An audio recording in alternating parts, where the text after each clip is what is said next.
Welcome to Kenton's videos. Enjoy the video. You start with the font file and a text object in your scene. First, select the text object and open the Object Data Properties tab. This is where Blender reads font files. Once there, expand the font panel and click the folder icon next to Regular to load your TTF or OTF. Make sure you pick the right file. Blender won't substitute automatically. After loading, scale and position the text roughly so you can see the results before moving on to style and metrics adjustments. Once the regular font is loaded, continue by loading bold and italic variants if available. Use the bold and italic slots in the same panel to ensure consistent styling. Then tune size, shear, and character spacing with numeric input for predictable results. This fixes kerning and line height across languages. If you need 3D text, switch to geometry and set extrude and bevel values.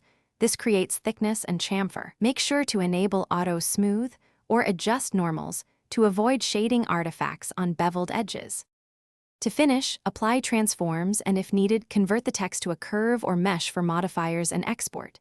Use Object right arrow convert to make it editable as geometry. Once converted, apply your modifiers and export formats reliably.